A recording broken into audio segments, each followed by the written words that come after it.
Yo, how's it going? Welcome to the Powerful People podcast. This is a show that I, Josh Gibbs, talk to the game changers pursuing their best lives. On this episode today, we talk to Tyger, who's a Call of Duty YouTuber with 27,000 subscribers and over 3.5 million channel views. He's absolutely killing it with his YouTube channel and he's a really great guy. This conversation is absolutely awesome. If you're someone trying to grow your YouTube channel or grow your business, there are so many tips mentioned in this podcast that are really going to help you.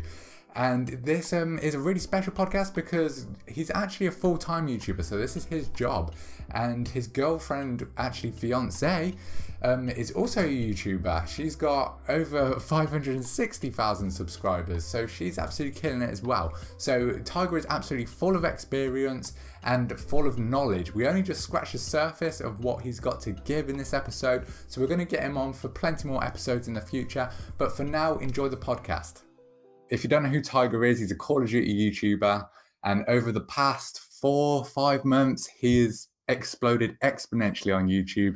His videos are great, and he's always, like, we've been close friends, and his mindset is on point. He knows what he's talking about, he knows what he's doing, and that's allowed him to get. How many subscribers have you gained since the release of Black Ops 4, Tyger? Since the release of Black Ops 4, 23,000. 23,000 subscribers. That is insane. I noticed that you've got 3.5 million channel views, which is really cool.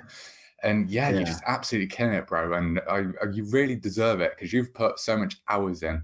And that's where we can talk about your content, because I know as a person, you're more of a quality over quantity person. I try to be, yeah. Yeah. For sure, because I know when I was doing YouTube personally, I was all about quantity. It was just smashing out YouTube videos left, right, and center.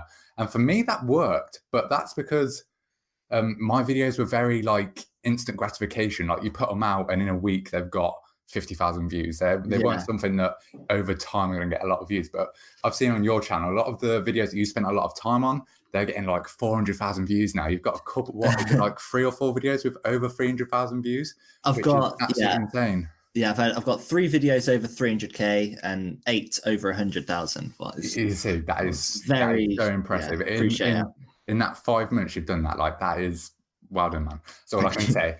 And Tyger is a very interesting guy because his girlfriend as well, she has a YouTube channel. I imagine she had a massive influence on you starting your YouTube channel. Right saying that? Yeah, we had a massive influence on each other because in fact when she started, I kind of had like a channel, like a really like bad one, like most people, like most people's channel, like just going along, uploading what you want, not understanding anything. Just having fun with it. Yeah, and she's an artist, a traditional artist. She just like colored pencil, watercolor, lots of different mediums, and I kind of like influenced her to start, and then 3 years later, she then because I then quit what I was doing because I wasn't crazy. My channel wasn't doing anything like for good reason, and then 3 years later down the line, what was November 2017 when I started my channel, she then influenced me to then start my channel, and she's helped me get where my channel is now. So that is so cool. So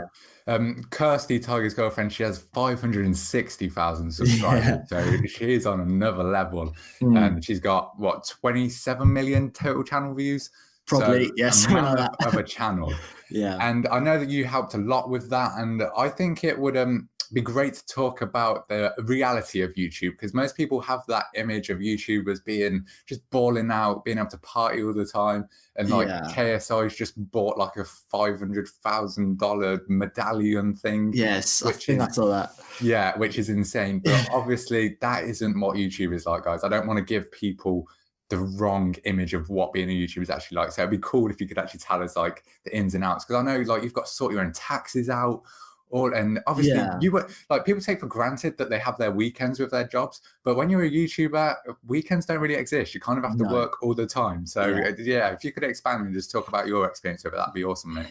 Yeah, like from my point of view, because I feel like YouTube's had different generations. Like you had the first generation of YouTubers, what was purely just making videos for fun. You know, you got people like Shane Dawson right at the start making very early videos, PewDiePie just purely making like normal videos, And then you had like a second generation of people, whereas like the people right at the top were starting to earn money, and it kind of became a job for like the special YouTubers. And then you had a third generation where it's like more people were making a living off YouTube, and it started to get a lot more normal, and then it just adapted to where it's like YouTube can actually just be a normal job, like a job where anyone, people like myself, people like my fiance can just make a living off YouTube without being like particularly special, because there are so many channels now who have thousands, if not millions of subscribers. You know, so many people are making a living off YouTube. And that's the powerful thing. You don't really need to be that talented. You've just got to put yourself out there. As long as you put yourself out there, then you've got that chance. But if you don't actually try, then you've got no chance of being that success that you want to be. So the world is a big place, and there's always people out there who are willing to listen and who are interested in your niche. And that's the thing, like, you don't need to, you see the people at the top, and like, you know, like people like you mentioned, like the KSIs and like the FaZe clan and like the Clout Gang, and like the people who are like, I guess, like personalities, and they're just living rich lives, and people buy into that. And you'll always have that. You will always have those people on YouTube, but for most people, it's obviously not like that. It's more of a normal thing, and it's very interesting. I've learned a lot doing it. Obviously, I watched my fiance like grow from, you know, like no subscribers to like, you know, first 100, first 1,000, you know, 50, all the way to like where she's at now. Recently hit 500,000. But it's interesting, like how much doesn't change. For example, like her lifestyle hasn't changed. Her, you know, like the videos that she uploads are a lot better. She, you know, you've got to do the research. You've always got to expand and try and find new ways. Learning, and you adapt as a person as well. So what you enjoy making or what you're happy making, you know, that will change. And I think the people who have been on the platform for a long time, like a lot of the big YouTubers, they have to shift their content, you know, and you find people suffer and their channels die out. People like Zoella, like her channel has died because she keeps like as popular as she was, and as I want to say good, because obviously she was successful at what she did. You know, people loved what she was making, but it didn't adapt, and she was still making videos for like a young audience, and she's just not that person that she was at the start. And it just you can simplify it down to a supply and a demand. It just peaks and troughs. So one year you'll have a high demand for, like, I don't know, funny cat videos, and then next year that will completely die out and it'll be another trend. But obviously it's a bit more on the micro scale for the things that we do, but it's the same basic principle. And if you don't adapt to that, you will just get lost, and because the world doesn't care about you, and it'll just keep on going. All of the businesses will carry on making their money, and they don't care that you're not getting your views anymore. But so that is some real powerful stuff. I hope people are taking notes, especially the bit about you not having to be the best at what you're doing to be successful in it. No, of course. As long as you just like, so if you're someone that's watching this and you're using that as an excuse, you better start pulling the trigger and actually start doing things, because seriously, what's the worst that can happen? For example, like got nothing to lose. I started my channel in November 2017. That is not an early time to start a YouTube channel. You know, that's at the time where everyone is just like, lots of people who are very successful. And I started making Call of Duty content. Again, not an original idea. That really annoys me when people use it as an excuse of, oh, it's too late now, I can't start. Like, no, it's never too late. I mean, within reason, there are some niches and some markets that you can't enter when they're like just dying. But YouTube, when you can't, it's not really going to die that soon. So you can still get into it. There's no excuses on that half.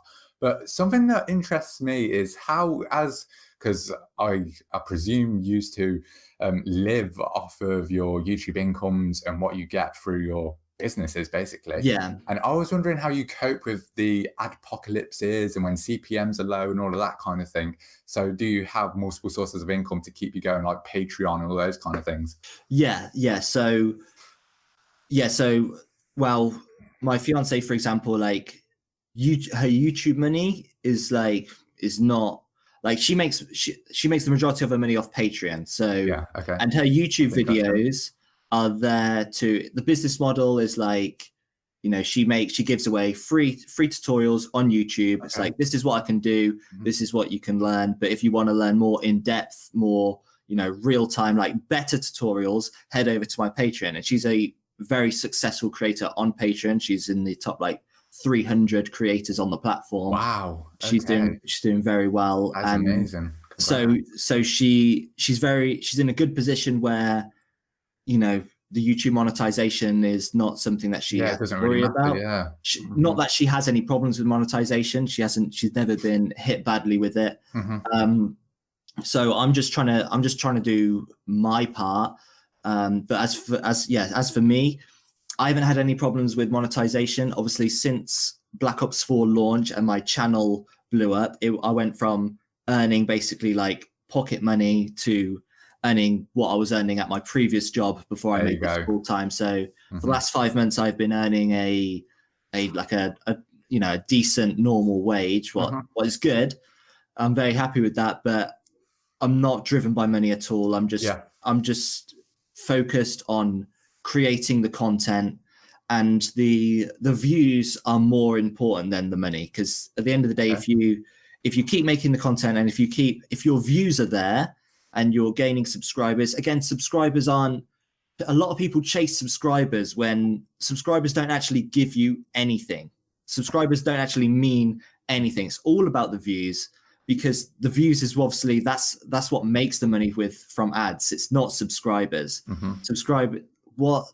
How the YouTube algorithm works to a certain extent is more subscribers you have, more initial views you're going to get on your videos. What is going to make YouTube think, okay, people watch your videos in the first 24 hours, so we're going to promote it even more. So you gain subscribers to gain more views initially, for then your videos to then pop off and be promoted by YouTube. But at the end of the day, it's all about the views. It's not. Yeah, I've always been a strong believer in that, and an advocate of subscribers, unless you're trying to sell a product, like, or even just Patreon, if you're trying to promote that. Having fans, they do help, as you said, to get those initial boost of views. But with my channel personally, if I had to say how many true fans I have, it's probably only about 100, and they'll be the people watching this. And I still, in Black Ops 4, I in one of the months, I made the most money I've ever made off YouTube ever. And I'm level 10 in the game. Like, it's insane. Like, I think it was £650 I made in a month, and for a uni student, that is so good to just keep you going. Yeah, exactly. And that was, I barely spent any time really. I was just smart with the videos that I was uploading, looking for things that people are going to search for, made those videos. And then because they're searching for them, you don't have to rely on having subscribers. You just rely on the algorithm and your search engine optimization to get you the views. That's something that I think is key.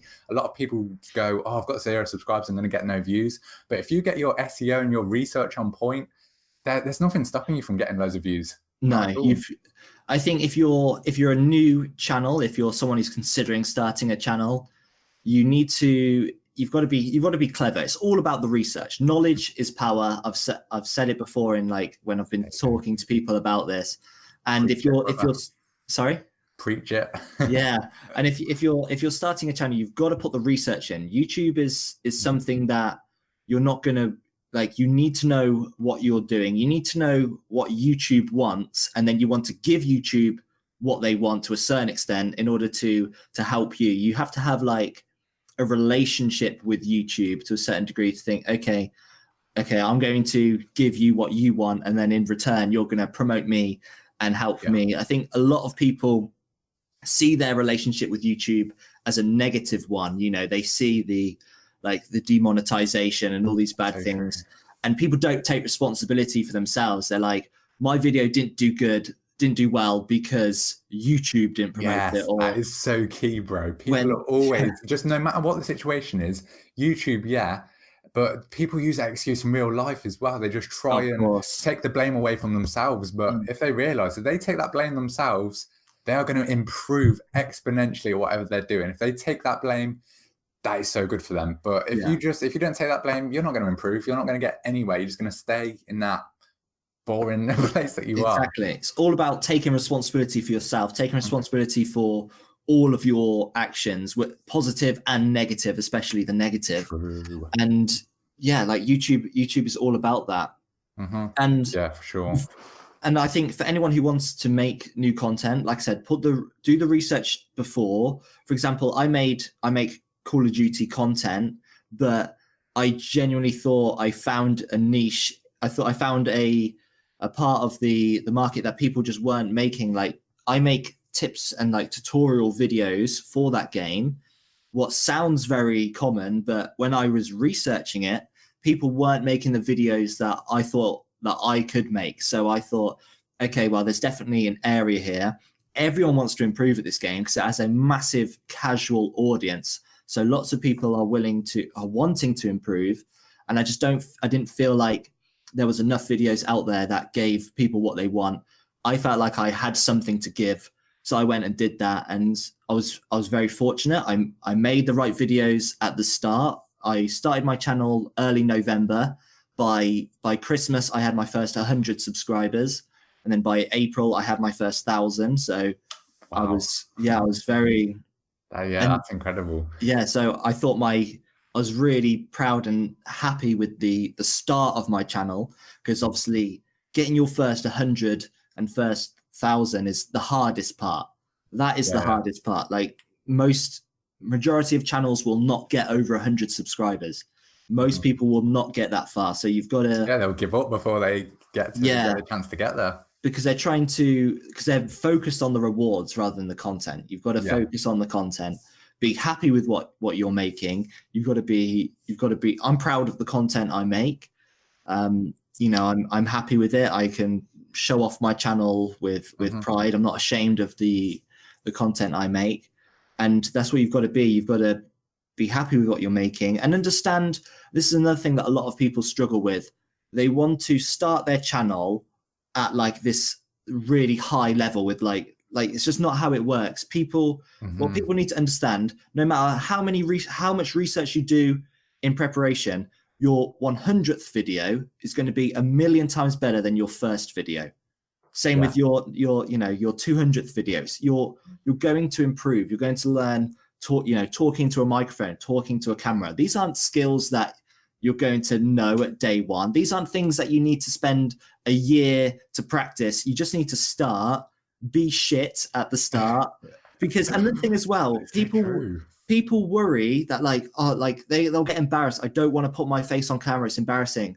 What people, the harsh realization, the reality is people aren't going to be watching you in your first 5, 10, 20, even 100 videos.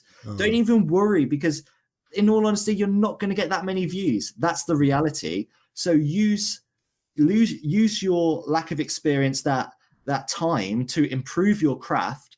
So then when you do start getting views and it does start to go well for you, you've had that practice before to then be making better content. Your first video will not be good.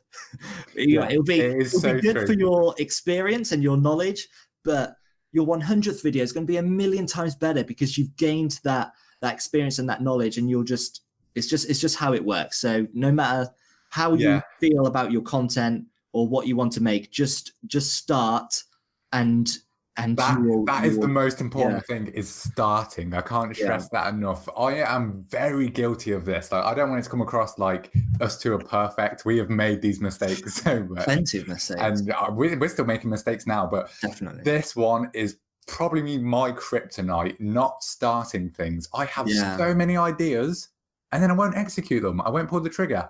So I made a website back in last summer, and I was so focused on the quality of it. I want to get this to the best. I want to get this to the best, that I never really actually did anything. The stuff that I did was to a high quality, but no one's going to see that. That is the harsh reality, is when you start a business, when you start a YouTube channel, no one cares. No one gives a crap. Exactly. So use that time, as Tyger said, to learn, because that is the most important thing. And then it'll get to the point where in a couple of years, you can I don't think we'd be able to have this conversation as fluidly as we're having right now if we didn't have the experience of YouTube and being able to talk.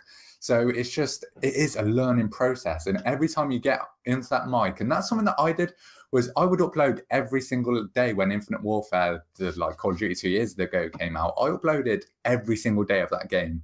I'm sure I only missed about 10 days. And I didn't gain, I probably gained, I think I got to 1,000 subscribers, but most of them were just me going, hey, sub to me and I'll sub to you, that kind of crap, which is worthless. That doesn't get you anywhere. So that, number one, do not do that. I've lost sub to sub is a big no-go. Don't do that. That's a massive scam. That's not going to get you anywhere. You actually have to work. But I was lucky enough that I was doing the work at the same time. So the speaking wise, I got great at it. The confidence increased from 0 to 100. Like now, just in the real world, that's why I love YouTube, because it gives you confidence in the real world. Like if you can talk in front of a camera for ages and you get into that rhythm and you build up like a muscle memory almost of doing it every single day, when it comes to getting up in front of a crowd, you can easily do it. So at uni now, I used to be someone that would shake and my voice would visit, like you'd be able to hear it was shaking when I'd get up and talk in school. But now at uni, I can speak in front of 300 people and it doesn't bother me. And I owe that to YouTube. That is something that I'm so passionate about doing YouTube. And it's why I think it's a great thing for younger people to do, because it can give you so much confidence in your career, even if it's completely unrelated to your YouTube channel like mine was. But yeah, it is it's such a good learning experience doing YouTube or making a website, all of these kinds of things. It's going to give you confidence and skills that you can translate into other areas of your life. But yeah, I think that's a great, you've just preached some real hard stuff that people need to be writing down, because it is the truth. You can't expect to just blow up instantly. I think it might be different with, say, for what I'm doing now. I've got a bit of experience from YouTube and now I'm moving over to podcasts, so my initial gains will be higher than someone that's never done anything before. But it's not going to be significant, I don't think. So it is just about putting that graft in and just working, learning new things, building connections with people. And the thing for me is you have to be smart. If you're not going to be smart about it, then I don't think you should be doing it personally, because you're not going to get anywhere. I spent 2 years doing YouTube and I got nowhere because I wasn't doing it smartly. I was just listening to what everyone says is, oh, just work your ass off and eventually it'll pay off. No, if you're not working smartly, that isn't going to get you anywhere. You have to figure out the gaps in the market, exactly like Tyger did. And then you can really take advantage of those gaps and really prosper and grow your channel, because without the gaps, you're just a no one. You'll stay like that. So you've got to be different and unique, and your content should like mirror that uniqueness. And that's when you really start to see the numbers spiking and stuff like that. I think that's another thing, is being unique. Like some of my most viewed videos are quite weird ones, like initially, and they really helped my confidence. Like I made a song back in World War II. I don't know if you ever saw that, Tyga. I haven't. No, I haven't. Okay, yeah, you'll have to do some research after this. Yeah, I made a song, and that actually got my fan base watching. Like, so doing these unique things is a good way of kind of connecting with your subscribers and showing them that you're willing to go the extra mile and do weird stuff for their entertainment, and they'll come back for it. But are you planning on doing a song anytime soon, Tyger? Definitely not. Oh, come on, man. For anyone who watches my channel now, you will I don't want to say never, but you're not going to see no, it's definitely not a plan. I mean, on YouTube, it was received really well. People were saying, oh, you've got a great voice. But then in real life, when people saw it, God, I got criticized to hell. I'm like, God, it's just a joke. I don't actually think I'm a good singer. No, and it's probably jealousy. Like, at least you got out, you were brave enough to go out, make a song, make a video. And if people were liking it online, that's because they were searching for it and they thought, and that's your audience. The people in real life maybe aren't your audience. That is another you're not preaching right now, bro. I think about these things a lot. Like, because you have to be smart and to grow. You have to think about these things. Yeah, because with my fiance, like, we talk about YouTube a lot. We help each other still now. Like, we'll look over thumbnails with each other. Like, she'll, even though she's 500,000 subscribers and I'm 27, she will still come to me and be like, what do you think of, pick one out of these two, and I'll say, oh, I think the second one's better for this reason, this reason, this reason. you've got to have it's good to have people, you know, whether that's friends or family, you know, people that you meet online to share things off, because I think a lot of people who make YouTube content, I think sometimes you might have an idea that you think is great, you think it's going to be really good, but then it might be good. That's just your point of view. You might put it out and it might be like really cringy and just bad. As if you had that second person to like just look at it, give a fresh perspective of what you've made, then you might think, actually, you're right. I shouldn't upload this. This isn't good. Definitely, yeah. You shouldn't be arrogant and go with what you think. You need to ask for other people's opinions, but be careful of who you're asking your opinions of, because not everybody wants you to do amazingly. Yes, people get jealous and they'll tell you crap that isn't true. So to a degree, ask other people, but at the end of the day, it's on you to actually start and do these things. So yeah, that's the important thing. But yeah, that is goals, your relationship. At the minute with my girlfriend, I've influenced her a lot. She was someone that would never want to get in front of a camera and talk about things. But in the months that we've been together, I've definitely we are going to start a YouTube channel together for real. Yeah. Definitely going to do it. And it's I think it'll be fun. Yeah. I'm used to have a great fun together doing it all. But I don't know, when it's a business, I guess it's a balance, isn't it? You don't want it to completely consume both of your lives and your relationship. No, yeah. But it's, you know, if it's just a fun side project, it's nice to, as long as it's like, you know, maybe fun, maybe don't take it too seriously at the start, you know, it's good. But to expand on your point earlier, doing YouTube, you learn a lot of skills that are really good for you know, outside of just making YouTube. Like you said, being in front of a camera, talking. A lot of people hate the sound of their own voice.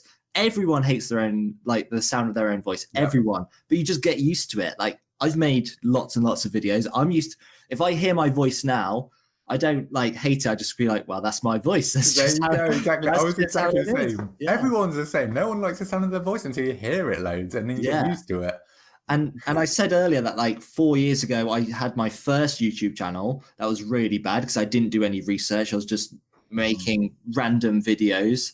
And it was that experience, because I was talking in front of a camera. I learned some basic, just talking skills. And then a few years down the line, I had a job interview. Well, it was like a video call like this. And because of that past experience, I was a lot more confident, because I thought, well, I've done this before. I'm happy to talk in front of a camera. So you do learn a lot from YouTube. That goes way beyond, a lot of confidence skills as well, I think. Yeah, I think confidence is a main thing that's improved in me for sure. I mean, it can have adverse effects because obviously there is the hate on YouTube. But I think from that, you can gain a lot of confidence, because at the end of the day, people are only hating because they're jealous. That's the way I see it. Obviously, there's other reasons, like if you film a dead guy in a forest, like Logan Paul did, then you deserve that hate. But if you're just someone trying to keep to themselves and just graft, don't listen to the hate, ignore it. Pointless, waste of your energy listening to it. Just listen to the positive people. There is criticism. I know there's a lot of people out there that they can't take constructive criticism. They just see it as like a personality attack or something. Yes. But you've got to be able to identify when there are valuable things that someone's saying. It might hurt a little bit, but just take that. Don't let your ego prevent you from improving more. That's what I would say for sure. Hate comments is a very interesting part of making YouTube videos.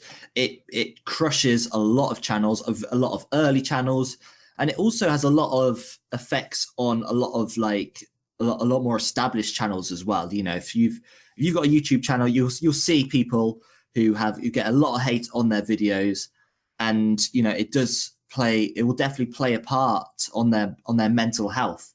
You know, definitely. For example, like Ethan Klein from H3H3, their channel was starting to get a lot more hate for some things that were going on, and he's got depression now. I'm not saying that's because of hate comments, but you'd be a fool to think that it wouldn't play a part. Oh, definitely, yeah. Yeah, and when I created my channel, I was worried about hate comments. I wasn't sure if I was up to taking that kind of criticism thing, you know, making videos that I'm proud of and people hating on it. but I had my first experience. I had a video that blew up in July. It did well. It got like 56,000 views. It was my most popular video at the time. It was a controversial video. I knew it was going to be controversial, very subjective to a certain degree. I made the title and thumbnail edgy to get the views, but it wasn't clickbait. It was relatable to the video. So I wasn't lying with the thumbnail or title, but I opened myself up to criticism. I got it, what probably led to some of the success with views. And it was my first experience having a taste of hate.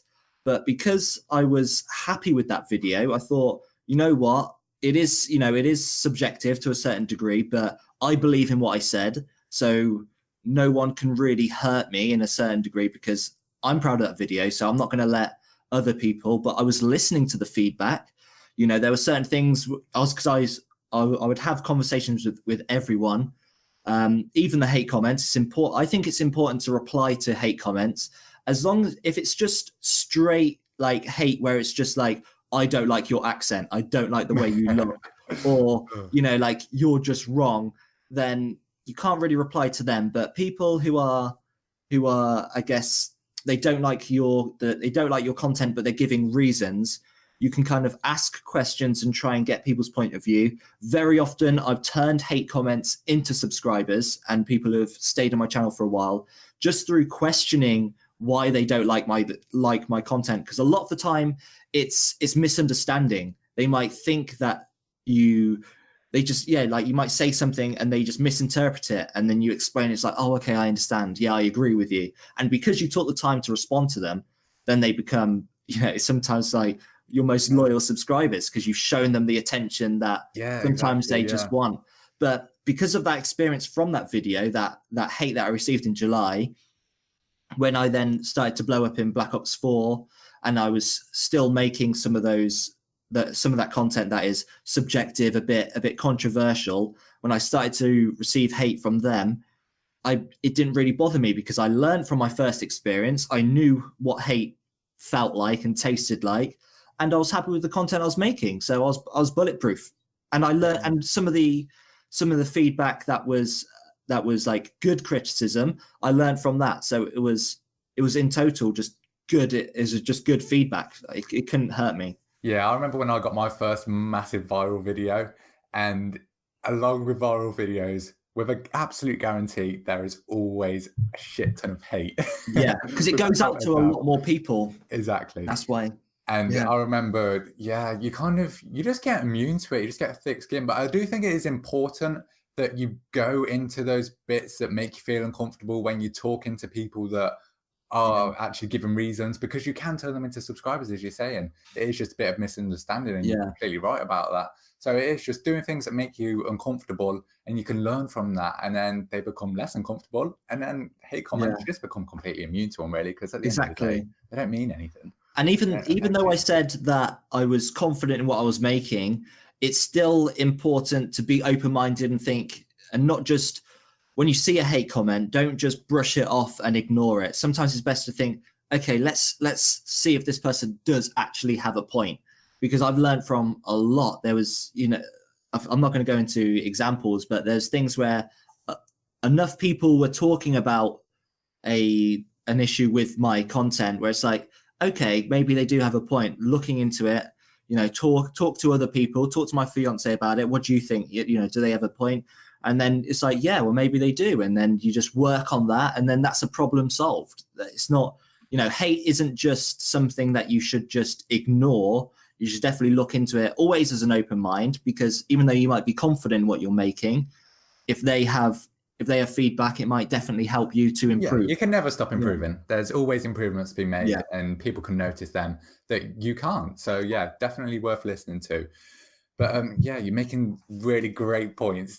People need their notepads out to be writing all of these down, especially if you are someone that's like starting. This is great to let you know of what's to come.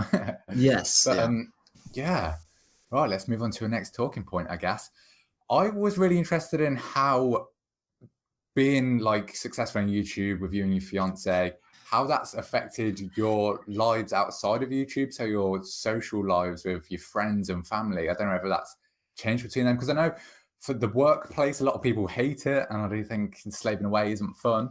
But you do make friends at work and stuff, and I know a lot of people become close to those friends at work. And if you're self-employed like yourselves, then that's got to be hard to kind of mix with people. So what are your takes on that? Well, both me and my fiance we're quite introverted people. Okay. We don't go out much. We don't enjoy going out. We do, and in all honesty, I've grown up in an area where I didn't really have real friends. You know, we had little things in common, but my true passion is gaming. Gaming and esports more specifically, and I never had anyone in real life to talk to or share that experience with, and so I've made my friends through YouTube, and I think that's a really good thing for a lot of people, because it's like if you've got an interest that people in real life that don't share that interest with you, if you create content on YouTube, or even just looking in forums, or there's lots of communities, Reddit, there's so many different communities on the internet. You will find people who share your interests. And now my friends and my best friends are people that were subscribers and other YouTubers. And, they're my friends now. I don't talk to any of my old friends in real life, because I've moved on. I'm working on myself, expanding, trying to work hard and be a better person every day. And it's just, I haven't really got those people in real life. So, and my fiance is the exact same thing. Mm-hmm. So we're both very introverted people. We work from home. So fortunately, we get on amazingly. So spending all our time together is not an issue at all. I know a lot of people might struggle with that, but we're blessed to not have that as an issue. Yeah. So yeah, but obviously you got to make time for family and everything, and health is very important. I'm drinking a lot more water. Water's a big point. Yeah. Trying to exercise. Twitter, you exercise like running and stuff. I used to. I would like to talk about that. I haven't. I'm out of it now, because doing YouTube is all about, like you said, ebbs and flows, ups and downs. Good habits, bad habits, and that is one thing that I have learned from being a YouTuber is you take full responsibility for yourself. Because I was saying this to my friend the other day, when you're at school or you're at work, you have those contractual responsibilities. You have to get up in the morning. You have to get showered. You have to have breakfast.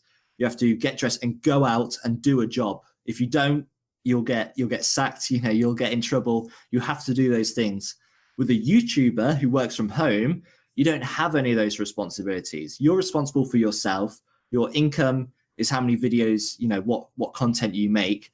But if you think I'm going to have a day off today, I'm going to sit and watch Game of Thrones all day, do nothing, no one's going to tell you off. You can't do anything, nothing happens. And you could have the next day off and the next day off and the next day off, and no one's going to say anything. So it's and that's not a good thing, by the way.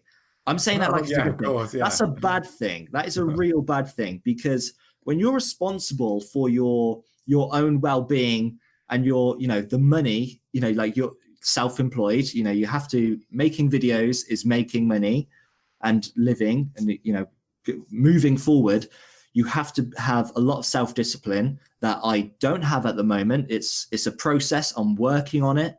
So drinking water, trying to be healthy, trying to get outside, and me and my fiance go for walks where we can spend time together, talk to each other, and it's quite motivating. And I was running, something I definitely want to start up again, trying to eat healthy. These are all very, very important parts when being a YouTuber, because it's so easy to get into bad habits and wake up late, go to bed late, eat shit, but you can tell your self-awareness is impeccable, because you can tell what you're doing wrong and you can admit it. But you can also admit that it's a process and you're not going to be perfect overnight. Because that comes back to the issues that we were talking about earlier, where people are obsessed with perfection, but perfection doesn't exist. It's a process, and it's always a process. You never reach that perfect. That is one of my biggest problems.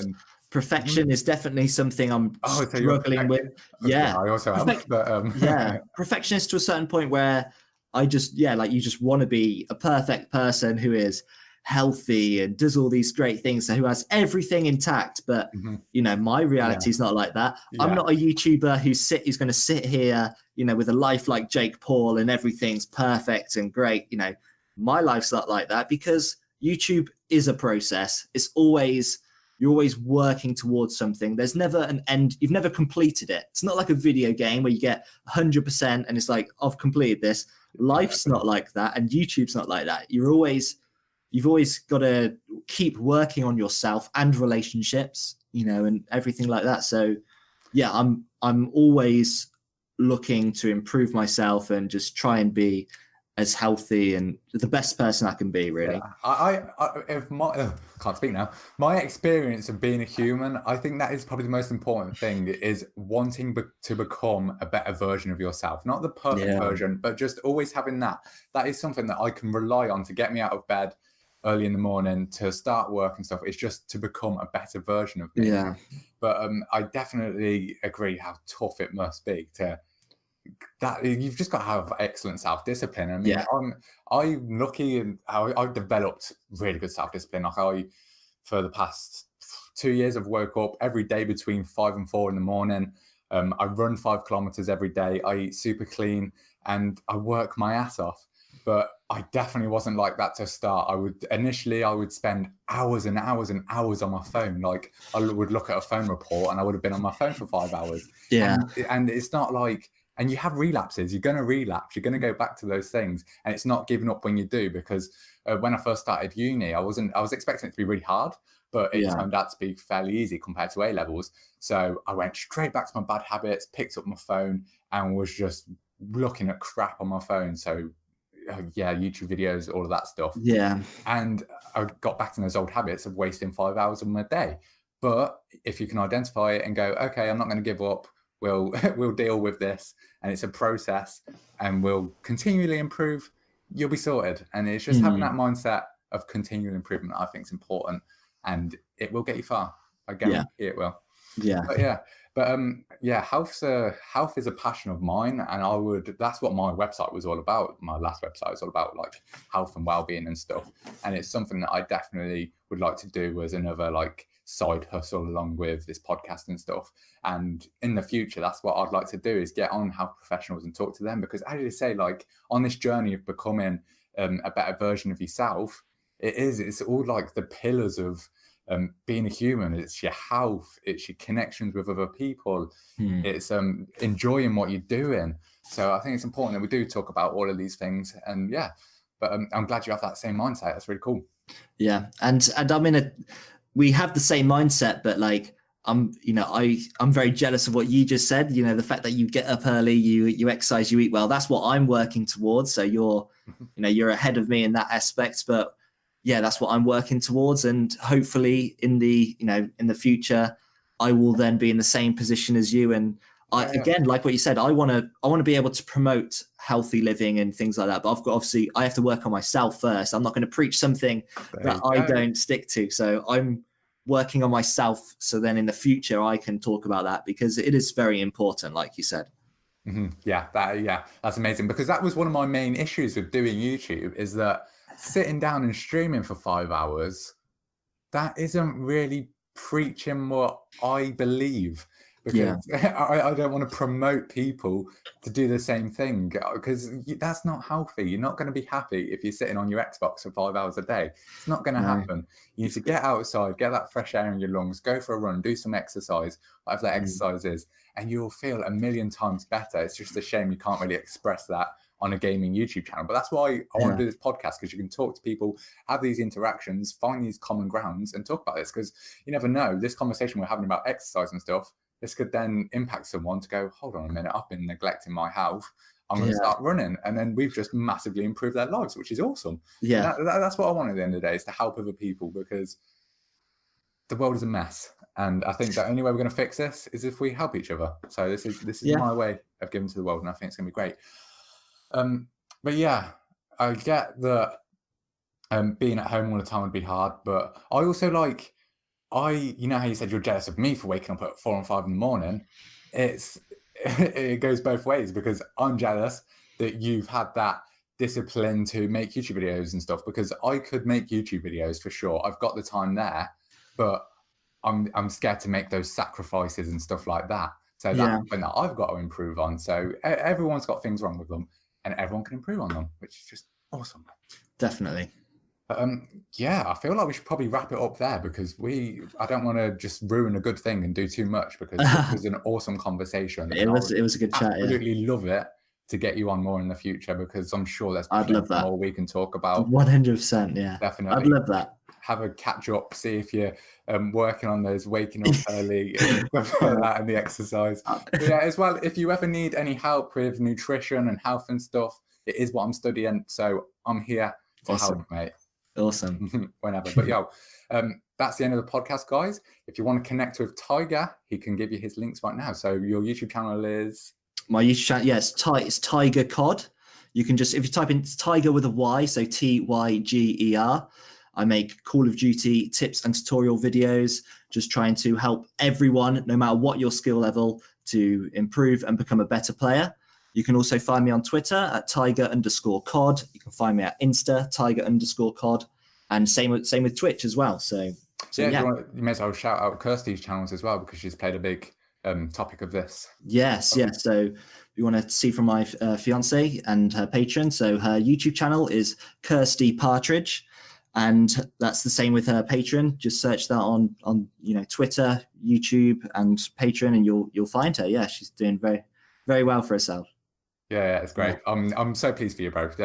You really deserve it. You're a great person, and I imagine Kirsty is too. So yeah, good on you. But I hope you took something away from that podcast, guys. I definitely did. That's helped me a lot of realizing.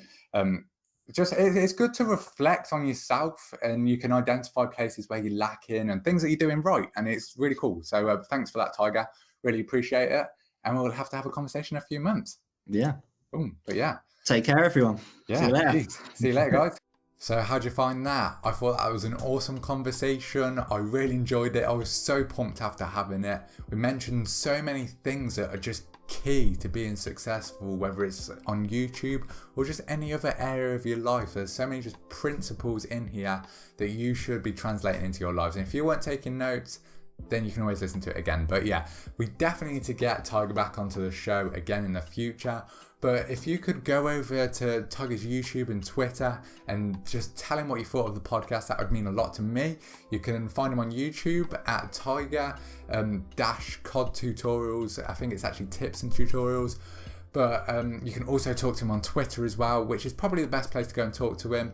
And his @ on Twitter is Tyger_COD. You can find links to these in the show notes and the description down below. But that's all from me. I'm looking forward to next week's podcast. I hope you're all enjoying the podcast so far as well. But yeah, that's been it from me, and I'll see you in the next episode, guys. Peace.